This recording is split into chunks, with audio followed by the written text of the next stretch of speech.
What is up, everybody? Welcome to yet another episode of Father Dynasty. I'm your fatherly host, Chu, here in my basement once again as renovations ensue upstairs, but still here to talk a little fatherhood and a little Dynasty fantasy football. And who better to do both of those topics, but today specifically fatherhood. And it is the one, the only Titan Daddy Daily, Tyler Daly. How are you doing, buddy? I was just thinking I actually should have made it Distracted Daddy Daily because, like I touched on before you and I hit the record button, I do, in the interest of full transparency, have my Titans and Bills on the other monitor. So I'm doing well. Right now it's 7-7. So we're in it, which is more than I could have hoped for before tonight, the 10-point spread. So, but excited to talk a little bit besides football tonight. Absolutely. And that's what she said for everything you said before 10-point spread. But this is something you haven't done it in a while, I don't think, a little keep trade cut. And I actually have a nice little twist, as I like to do for you especially. Let's get into it. So I have to choose my favorite. I'm going to keep. Oh, dear. I will trade. This is kind of wild. The cut is easy, and it's the last one. I love that yours is the ending every single time I hear it. So keep trade cut. This is actually, I did not create a new graphic for this one, but this is a special keep trade cut edition. This is Zaddy, Daddy, or Deadbeat. And that is, of course, all dad-related words. I only till recently found out what Zaddy is, and it still makes me feel mildly uncomfortable to say it out loud. But that is indeed the same. Keep, trade, cut, Zaddy being keep, Daddy being trade, and Deadbeat being cut. So are you ready and willing? Zaddy, Daddy, Deadbeat? Yeah. And real quick, before we get started, can you explain to me what Zaddy is? Because I've heard people reference it, and you're going to have to get weird because I don't know what it is. So if it's weird, you just got to own it. Well, to my understanding, it's kind of like, it doesn't have to be an older guy, but it's kind of like a more seasoned guy that's just kind of like thought of as like, just like the hot, sexy older guy, or the hot, sexy, like, like established guy, so to speak. Okay. So it's, in context, it kind of like seemed like people were referring to it synonymously with like a DILF. So I guess we're on the right track. That would be it's that with a Z, pretty much. Yeah, there you go. All right. So Zaddy, Daddy, Deadbeat, and we're going to start here. The first one is TV dads, and probably not the ones that you're going to see on TBS or CBS. So the three we've got here, we've got Luther McDonald, of course, Ronald McDonald's dad in It's Always Sunny in Philadelphia, George Bluth Sr., or technically, you could also have Uncle Oscar in Arrested Development, as Uncle Oscar is believed to be, what's his name? Oh, Buster's dad? I think that's right. Yes. And then the final one is Ari Gold, of course, of Entourage. He is just a shitstorm of a human being, but he's very successful. So who do we have here? What do you got? I have to go. Zaddy is Ari Gold. I love Ari Gold. One of the most quotable characters, I think, and maybe not, definitely not appropriately, but he just has some of the best one-liners and just, he's very boisterous and everything. I love Ari Gold. Daddy and Deadbeat. Let's see. I'll have to say. So it was Luther from It's Always Sunny, and what was it? What's the other one I'm missing? George Bluth Sr. from Arrested Development. I'll have to. I'm going to say Daddy is George Bluth, and then I'll say Deadbeat is Luther. One, because it fits him because he is a deadbeat. Fair. Well, I guess no spoilers out there for those who aren't caught up in It's Always Sunny, but he may not be exactly as bad as he's made out to be.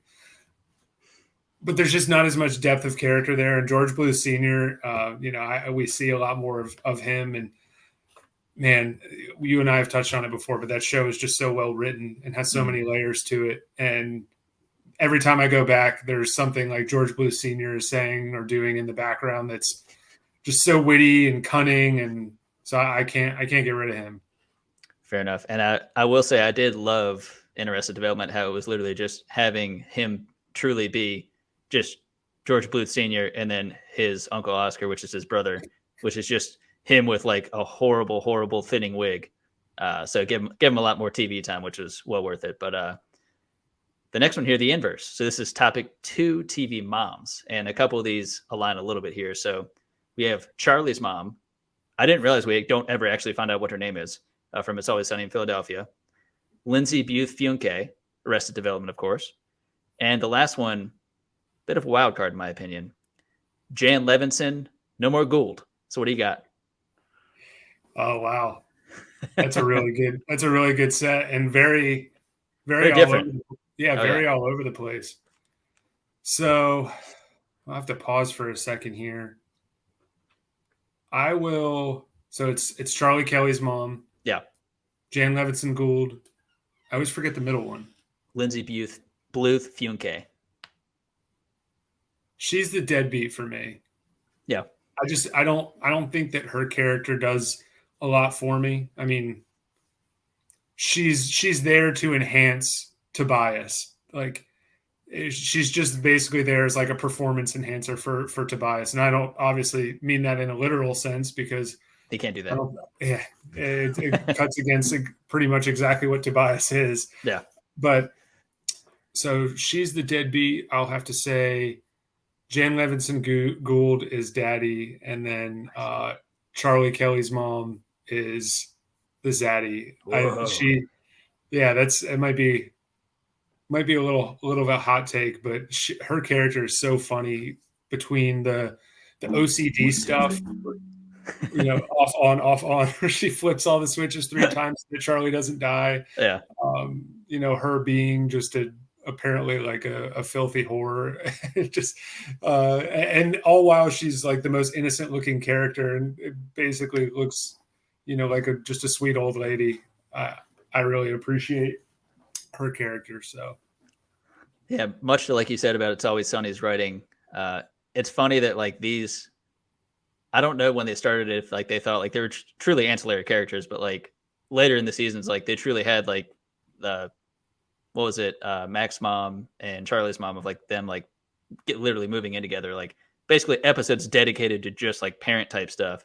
Like, I don't know if they ever planned for that to be the case. Also, I mean, they're on like whatever 10th season. So like at a certain point you run out of stuff, but like it's all legitimately hilarious. And like, I love how Charlie's mom's stuff is rubbed off on Charlie when he's just like walking out of the house. He's like, 1, 2, 3. Mac's like, what are you doing? He's like, I mean, she's been doing it for a while. Obviously something's working. It's like, no, that's insane.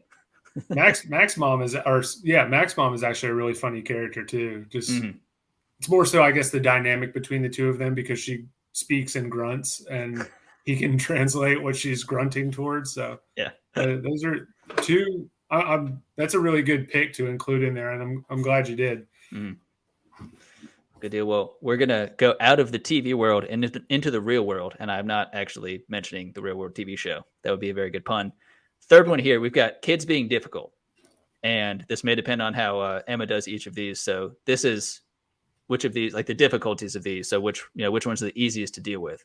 So we've got food or eating, sleep, and then travel. That could be travel in the car if you've done plane rides, anything like that. So should I be ranking these in terms of how easily she accomplishes them, or whichever ones are like, so Zaddy would probably be like whatever is like the easiest to deal with. Maybe she's like the best at, she travels really well, so Zaddy would be that. And maybe Zaddy would be eating for sure. Yeah. And I guess honestly that could go either way, because she's actually so food motivated, so hungry apparently, that if you aren't just keeping the spoon constantly full and coming her way, she can get quite irritable. So we don't have any problem. Like, she's not a fussy eater. We don't have to worry about what we're feeding her. I could maybe count on one hand, and it might not even be 3 things, what she won't eat. Yeah. I honestly sitting here, I can't even think of one off the top of my head, but she's very, very not picky. So then I would say Daddy would probably be going to sleep, because by and large, once we completed sleep training, which our faithful listeners have sort of been along for the progression of that, have been on the early episodes where you had to make a transition to cover for when I was going to try to put her down, to now she pretty much just more or less goes down with ease most nights. And then right now we're in a little bit of a travel struggle, I would say. So I would say deadbeat is the travel, because I think it's just based around the fact that now that she's mobile and is crawling and can explore the big wide world, she doesn't want to be constrained to the confines of a car seat. So there's been some adjustments. We've had to, maybe at times Megan has to jump into the back seat to entertain her, and because we're not really trying to be the parents that just shove a phone or an iPad, at least not yet. She's, she's barely 10 months old. So actually tomorrow she'll be 10 months old. So I would say that the travel is our struggle right now. That's the deadbeat. Yeah. Have you, has she been on a plane yet or no? Yes. She went on a plane. Where were we? Where did we go? She was pretty young. She was only, we went to, no, it was a different. Okay, we don't need to fill up time with that because with my bad memory, but we did fly somewhere. I just can't remember where. But she was pretty young when she did it. Yeah, she was pretty young. I think she was maybe 4 or 5 months. Nice. So we got that out of the way, and I don't know. We'll see how the next one goes. It's not going to be, I don't think, for a little while, but yeah, she by and large overall has been a pretty easy baby. So it's hard to even complain about the traveling aspect, because I know we've all seen other parents struggle, with travel or whatever, and it does not look like fun. So I don't want to take for granted even the minor struggles, air quotes that she's had.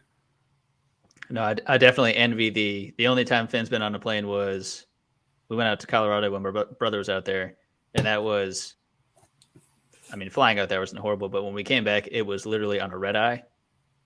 So sleep schedule, again, he was on a sleep schedule. He's been on it for like the longest time. So not being on it, then being on a plane, and he was over 1. So he's already kind of getting mobile enough. So it's like, yeah, how do you make him not like he didn't sleep the whole time, because I mean, like, it was dark on the plane. They have just like the tracking lights on the floor, but it wasn't like by any means he was just going to be like, oh yeah, this is fine, I'm just going to pass out. So we had to just like be awake and just kind of like snapping out of it or whatever, just to not sleep on the plane. Cause we're like, yeah, we don't really have like a good way to corral him in. So like, if we don't just like hold him here and keep him awake, like he might just kind of walk away. Yeah. But yeah, he ends up in 22D with like, some stranger. It's he's getting milk drunk off just some strange milk. Yeah. Yeah. Yeah, exactly. We flew to Florida. I just remembered we flew to Florida. Nice. Yeah. Well, continuing with the dad life, what has college and like NFL game day become now? Whether it be, say, you're still at home and Emma's there maybe watching it with you guys or taking a nap, or if it's trying to like travel. I know you recently just went to watch our alma mater, the Hokies. So how has that process been? How has that like changed, obviously, compared to pre-baby, pre-Emma? So it's been kind of interesting. We actually haven't really had a home football weekend yet. This weekend will actually be the first one. We've been traveling every single week so far of the season. And so I don't have a real concrete example yet, but I will say from a football watching perspective, especially like Sunday afternoons, we've been home for those and having Red Zone on and everything. And last weekend we were at my sister's place. So by and large, with the kids all playing together, her 4 and plus Emma, for me, I feel like it's almost kind of enhanced my football watching, because somebody has to be around to watch the kids. And I'm willing to volunteer, because I just cut the TV on and, then we're keeping the corner of the eye here, corner of the eye there. Whereas pre-baby, I might be mowing the lawn or, doing something, doing some sort of chore or something like that, where, this one we're like, oh yeah, honey, go get some U time in or something like that. And you cut on the afternoon slate of college football. So I'm looking forward to that. But as far as the in-game experience goes, it went about, I think, as well as it could have for the first game.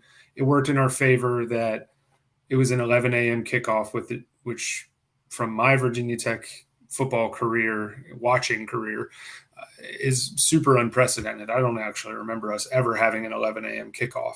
Yeah. So it worked out well, because she wakes up, 6:30 in the morning, gets tired at the tailgate. We throw her in the stroller, just kind of Nice. push it back and forth, the move, catch a little cat nap in before the game, go in. She lasts almost to halftime. She had a really good run there. And thankfully, my tip to the fellas out there is you have to try to score some points on the week leading up to it so that your wife will volunteer to leave the game early with your child. You got to put in the work. This isn't Right. this kind of stuff. It doesn't come easy, but I actually referenced this was from the old show we used to watch, The League.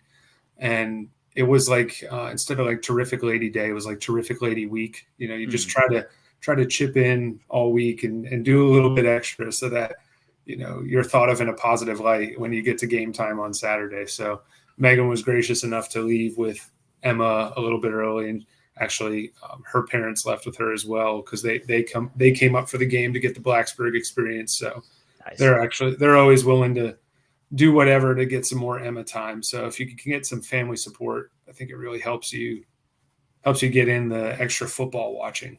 Oh yeah. And what did the in-laws think of? So that was their first time seeing the Hokies at Blacksburg.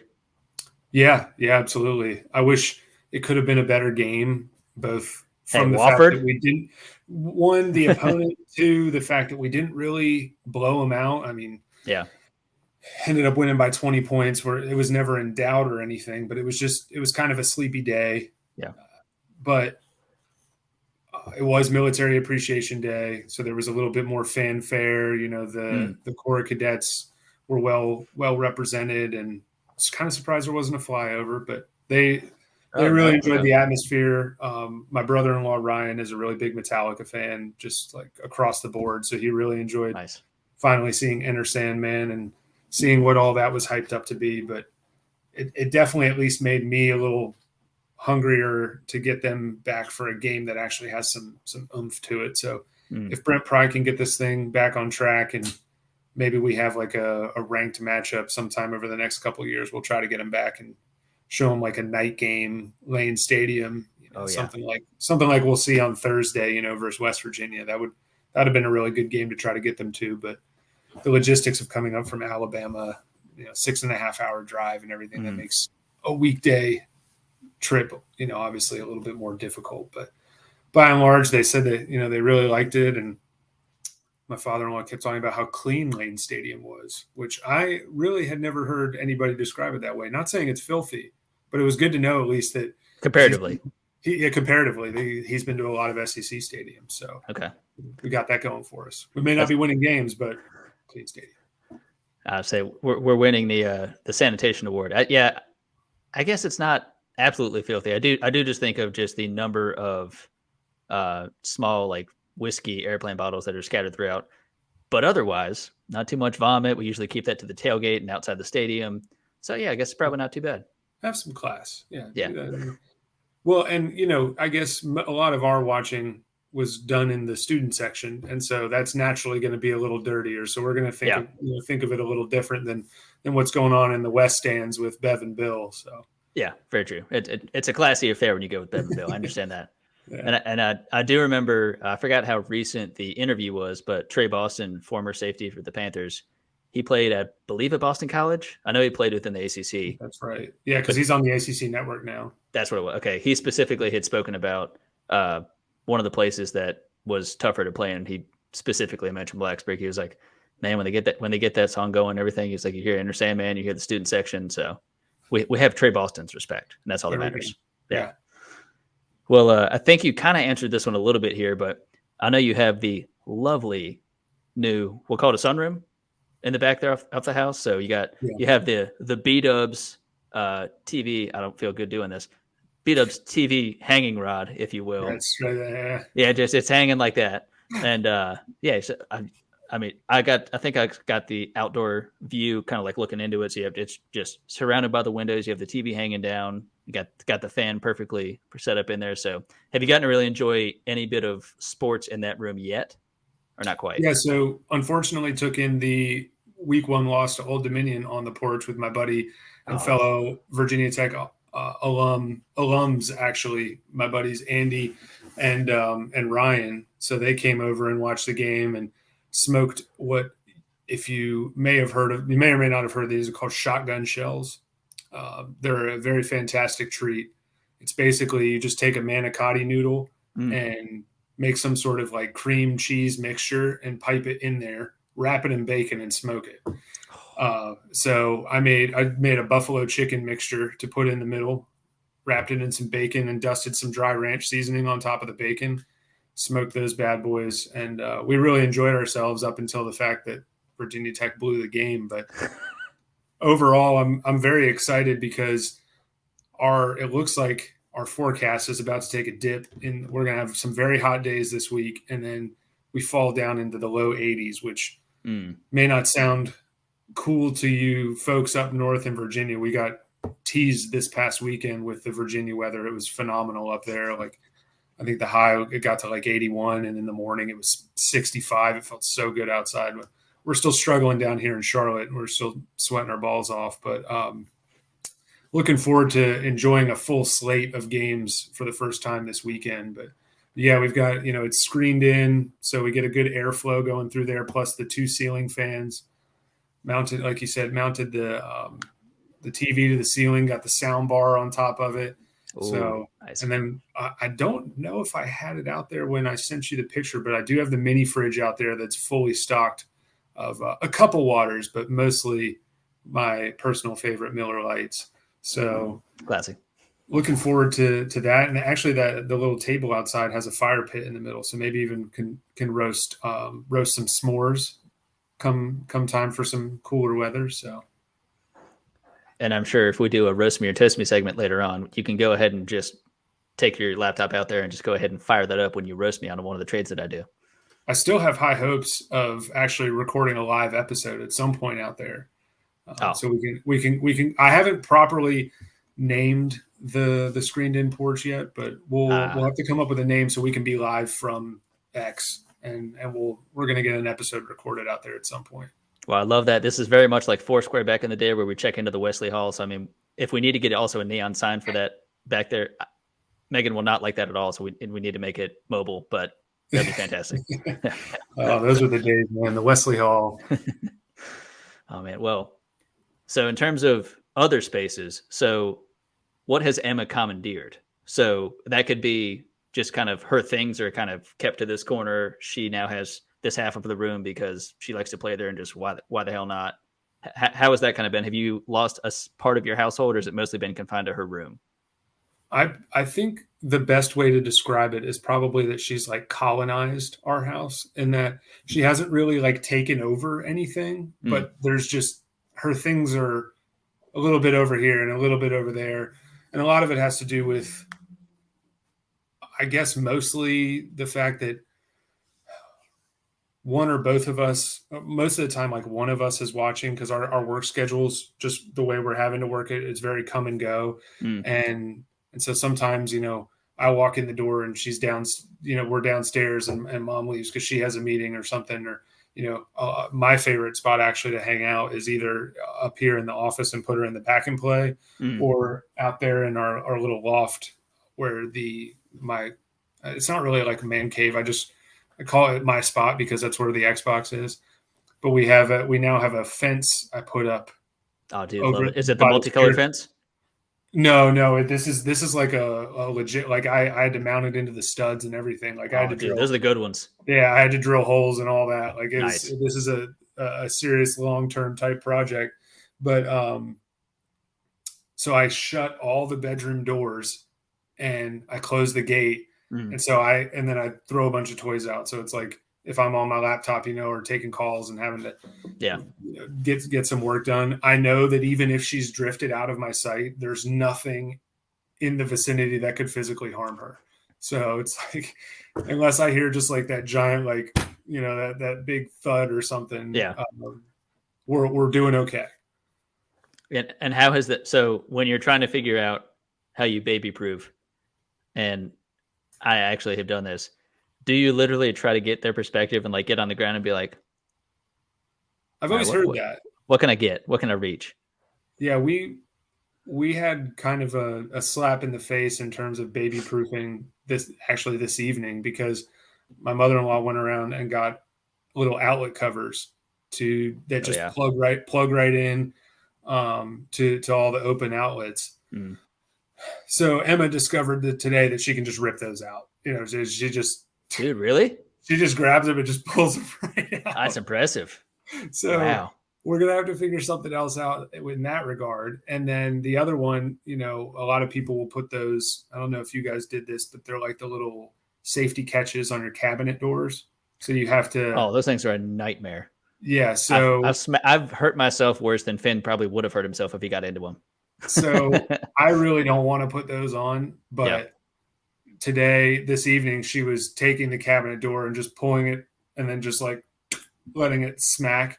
And so all it's going to take is one time for her hand to be in there. And then, oh yeah, Dad's going to be out at Lowe's buying cabinets and we're going to have like 6 glasses of these. And it's not going to be a good day, but it's probably coming.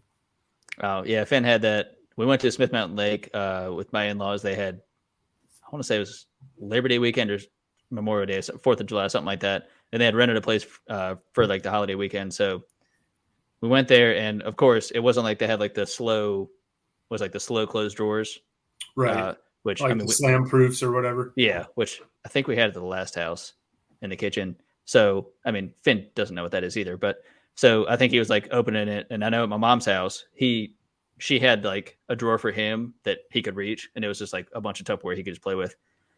He decided to open this up, and I mean, this thing must have just been WD-40 right before we showed up. So he opened it up. It had a bunch of stuff in it. He went to close it, and he just, I mean, we didn't see him do it, but like, it wasn't like he put his body into it. He just went to close it. For some reason, held his hand there, so whatever, and just like smashed like like all the fingers, like half of them. Yeah. Obviously lost his mind, freaking out, yelling. He was, of course, I mean, being the first grandkid in the family, like he's the only one that's of that age, of course. So everyone just hears that and it's like, oh my God. And we looked like, all right, there's no blood. He seems okay, but like definitely don't let him near that again. But yeah, that's always so nerve wracking. We had to put those in the last house. And it's so annoying, honestly, because it's like every time, if you're in the process of like, I know you're talking about like all the stuff you do with like smoking different things, like, so if you're prepping stuff, like you're trying to just pop the drawer open real quick, you think you'd remember, but you'll just forget every once in a while, and it's infuriating because you just like go to pull it open and it just slams back shut. So, but it's like that prank that Jim pulls on Dwight, where he jams something in his drawer so he can't get him quite all the way open. I remember feeling really dumb because this goes back like 8 to 10 years ago when my sisters first started having kids. I went to go visit Leah, and Andrew's like, "Oh yeah, bourbon's down there in the under the sink to the right or whatever." And I'm like, pulling that cat. It's like, guys, what do we got going on here? And they're like, "Oh yeah, you haven't been to a baby-proof house before." And but even though it's like the simplest little device, did you put them on yourself? Oh yeah, that was fun. I mean, it was more just it was more cumbersome than anything. I was gonna say it seems like something that would be way harder than, it is way harder than it seems like it should be. I did figure out the perfect way to do it, and so when you're trying to because the toughest thing, like I was trying to understand, I was like, well, obviously, like it's closed when it's in there, so like, how do you line it up to know where it's perfectly at, to where it actually either holds it and then you can actually push it down far enough? So I literally had it to where it's like I would like hold it with my hands, because I think there's 2 screws that go into it, which is really fun to be just putting holes in the cabinets and everything. Like you literally hold it closed, you see where you can actually get it to lock and still push down, and then just unlock it, hold it there, slide. Like it's hard to repeat that, but like as long as you like kind of slowly do it, with the marker, poke, and then just. But it's very cumbersome because you do it for. Yeah. I was going to say, what I'm hearing basically is I'm going to be FaceTiming you when I inevitably have to install these things. Oh, it's going to be a treat.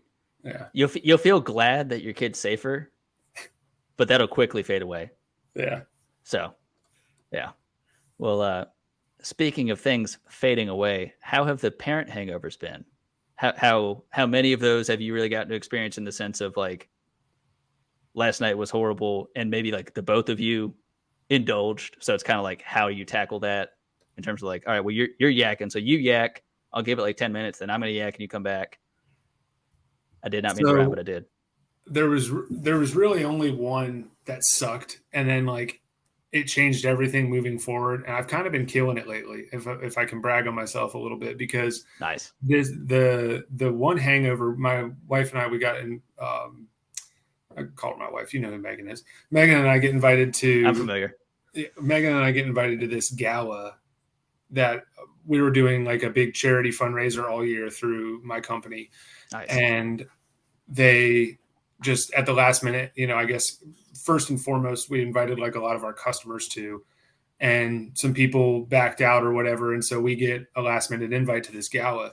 And so this was the first time that Megan and I had been out as parents since. Yeah, exactly. You put your drinking pants on that night, didn't you? Yeah, you already know. So that wasn't very fun. But since then, like you see all those posters all throughout college that are like, oh, don't forget to drink water. Don't forget to drink water. Yep. And I've just learned since that horrendous hangover that I never want to feel like that again. And so like I'm a man possessed after water when I've been drinking a lot now. And it really does help. Like I have been drinking since football season started. I've been having some pretty stout nights, if you will. And not drinking four stout. fingers, right? Yeah, exactly. Like I've been having some good nights, but yeah, if you stay hydrated, and I'm sure you've been seeing more ads for them lately. We got turned on to them because of Costco. But you got to get the liquid IVs. Dude, those are incredible. They're a total game changer. If you can either polish one off before you go to sleep and or when you wake up. Yeah. Liquid IV, coffee in the morning, and just stay hydrated. And I've been cruising at like 75 on the interstate, just feeling great. And that's not a drinking and driving reference either. I've not been doing that. I just mean hypothetically speaking.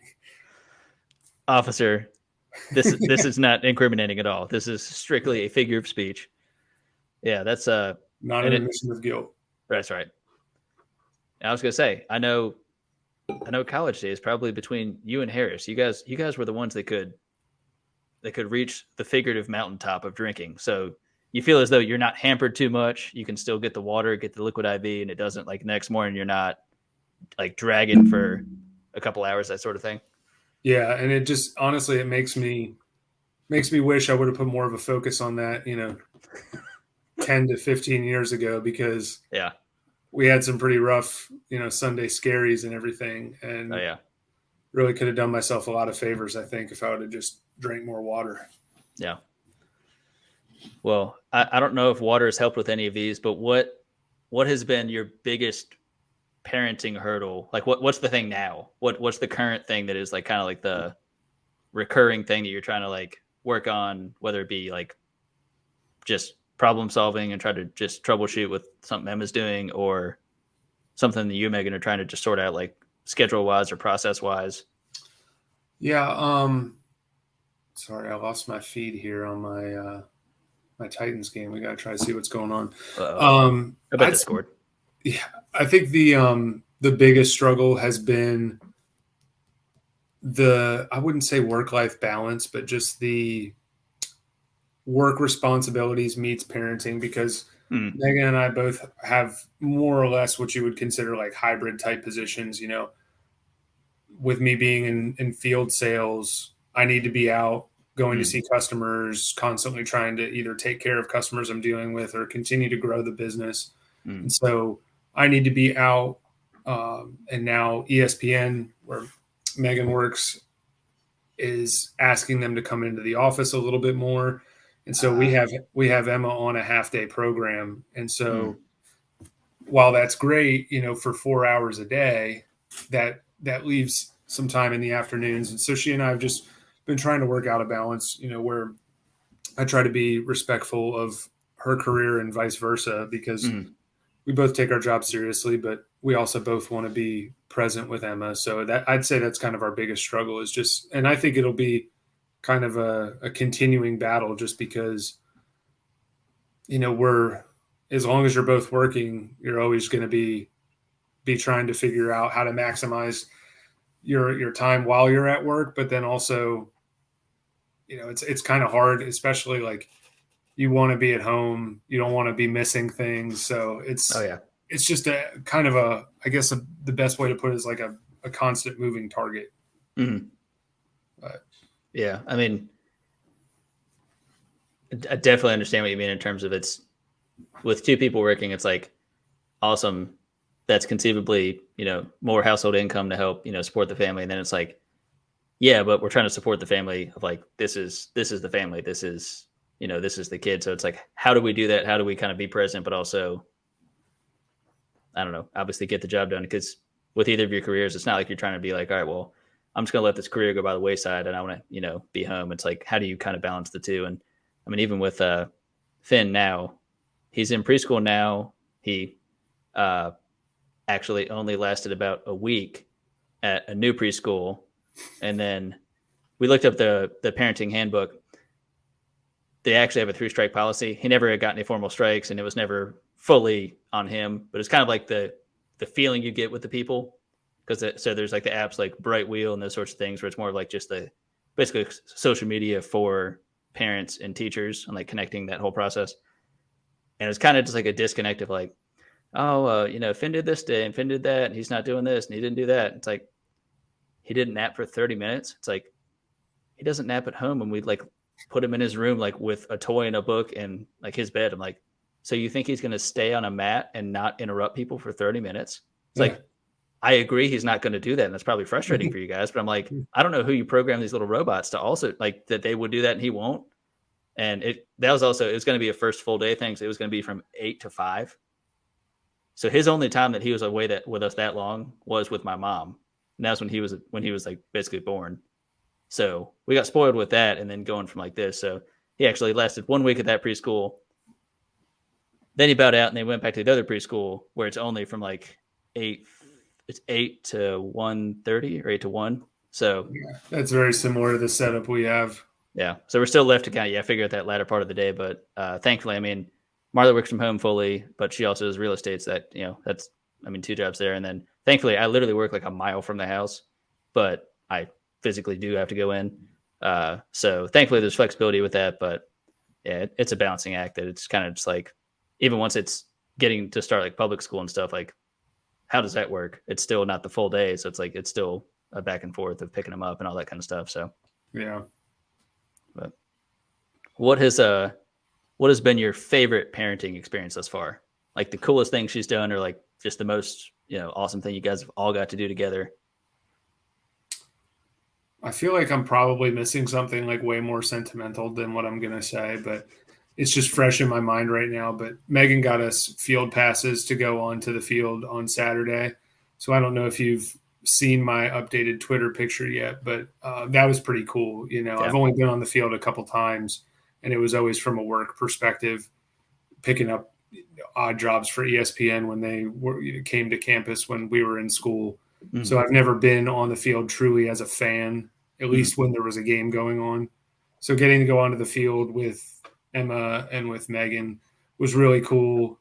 I need to go back and watch the TV broadcast because the ACC network cameraman actually did come up and got like a close up of her because she was wearing a Virginia Tech cheerleader outfit. So nice. I need to go back and watch the broadcast and see if she got on TV at all. I mean, she's so cute.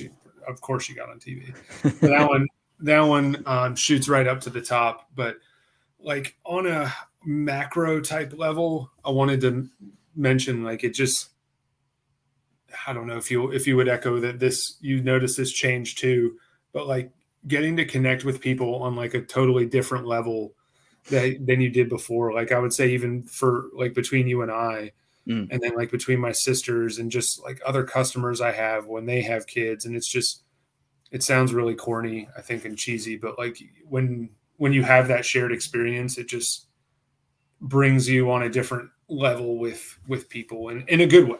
Yeah. And I think that's been really fun as a parent. Yeah, that is true that we've had it even just as like, we've had people have to come to like just some work on the house, some of it fun stuff, some of it not so much fun. But I mean, they're coming in, they're doing their job, it's doing like plumbing stuff or doing whatever. And, it's just, they're going about their normal work day, but it's you could just get started talking about something and then you end up talking for like 20 minutes, like independent of them doing their job, of just like them talking about their kids and just talking about like, oh yeah, I want around the same age. And it's kind of funny, even if it's like, it doesn't matter if it's you have a boy, the other person has a girl, it doesn't matter if they're the same age. Like it's at least just like, oh, that's not the same age, but when they were that old, what yada yada. It's like there's always some sort of comparison and like kind of way you can kind of come together and kind of relate with that kind of stuff. So I will say real quick, unfortunately, my Titans just got scored on again. But I think with that score, live action, I believe I probably just beat you because it was a touchdown pass to Stephon Diggs. So I'm only down by 5 now. So you got to hold Jalen Hurts under 5 points. Oh, I don't see it happening. I think, the top 5 QB Jalen Hurts on season's end, I think he's going to be lighting up. Whether it's Eagles Vikings, right? Yeah, which that should be a really good game too. Yeah, that is what I would have expected. How the Dolphins game just looked. I'm expecting that to be a shootout. Although I know the Vikings defense is being more prototypical Vikings defense and not just the shitstorm it used to be for the last couple of years. But Jalen Hurts is a little bit more mobile than, say, Aaron Rodgers and that sort of thing. So maybe he's keep them on their toes. No offense, Aaron Rodgers. Ayahuasca aside, what is the most recent milestone that Emma's hit? And then what's like the next one, whether it be like reading your books and you're like, oh, this by this age, this happens, or just something that you thought like, that's a notable thing. That's incredible. Yeah, I think like we're kind of, I feel like we're on the cusp of the next one because there hasn't been one recently that I would say because she did like 3 different things almost like all at once where it was, once she started crawling, it didn't take her very long at all to start standing up. So she's been standing up for almost as long as she's been crawling and has gotten just so good at, it doesn't even really matter if it's a moving object, like she'll grab onto Millie and use her to pull herself up, or she can really get up. So obviously you feel like next she's either going to start like standing on her own without holding stuff, and much to Megan's dismay, she's been saying "dada" for at least a few weeks now. Yeah. And it's hit or miss. It's not like on command really, but like she definitely. There's been times where I walk in and she like says "dada," so. She gets it. And then, since she started back at school a couple weeks ago, they started working on waving and blowing kisses. And so she kind of has the wave down, but it's more of a come here because she does a reverse wave. Let me see if she goes like this. Like come here. So that's her same thing. But she kind of like holds it up like this grand gesture and then like does the finger thing. So it's pretty awesome. And then blowing kisses, she just sticks her hand on her face. She hasn't quite gotten the release yet. So I feel like we're a little bit away. All we got to do is turn the hand around and then we got to get that going. And so I guess the next thing really is probably her walking with how much she's been standing up. I mean, I don't expect it to happen in the next couple of weeks, but her birthday's in November, like Finn. Yeah, buddy. I would be surprised if she's not walking by her first birthday. So I think that's probably. I can't think of any other milestones that come up before then, other than maybe just saying some more words. Yeah. Well, as you know about the imprinting that's happened between Finn and Emma, of course, it's been noted many times on this podcast. I think Finn first walked, it was around Christmas time because we were up in Northern Virginia and we were actually at my wife, I think you're familiar, Marley. Her aunt's house. So, but it was, everybody was there. So it was up in Maryland and we were around like in the living room. So like people all around, and he literally stood up and it was kind of like pulled himself up like at a table and then just kind of like, around the circle of people walked across the circle. And he kind of popped up before and like taken a couple of steps, but like this was full-fledged. This was the moment that it was like he walked. And also it helped that we had an audience of like 13 people to be like, no, he definitely did walk. So we had some corroborators to the story. So I think, Emma does it around her birthday. She's got Finn beat. So, I mean, already. I know. See, I'm but sure then she already he was only what, like 13 months then? You said December, right? respect. Yeah. So Yeah. It's great to see the milestones. And then certainly once they start walking, it just becomes talking and then talking in possibly a bad way if they repeat what you say while you're driving or that sort of thing. The craziest thing is when they say it in correct context, like they understand when to say it. So sometimes Finn points things out that are pretty funny and like are not vulgar, which is great. But at one point, I think we were all, it's probably about a year ago, we were all driving in a parking lot and like a little strip center and not really well marked of like where you're supposed to go and like a couple blind turns. So we were cutting through, legally speaking, like driving down the parking lot, and someone just decided to like cut in front of us, like take a parking spot. We weren't going to park there. They just cut in front of us for some reason. And Finn just says, "Damn it." And we're just like, I mean, I don't disagree with you. I'm just saying, like, don't say that because I hate those moments when it's like you're not supposed to laugh, but it's hilarious. And also, I wanted to say what he said, so it's like you just took the words out of my mouth. So, like, I feel like I have a sneeze that I held in or something. But yeah, we've been saying for a couple months now that we have to clean it up, and it's. I love the foul mouth that you can be before they can speak. It's like ideally they don't retain it, but maybe they do. Maybe they just hold on to it for a couple of months and then just let it out once they could talk. Yeah, we're going to be in big trouble if all of a sudden I feel like the shot clock's like past due on us trying to clean that up. So we need to do that for sure in the near future. Hey, well, if you don't, and if there's a bad word, I would love to hear what it is. Because for some reason, when it comes out of kids, it's adorable and funny. Obviously, if it's at like a preschool and stuff, it's apparently less funny. But I still think it's funny. That's what they say on the app, at least, right? That's right. All right. Well, that was us talking a little fatherhood.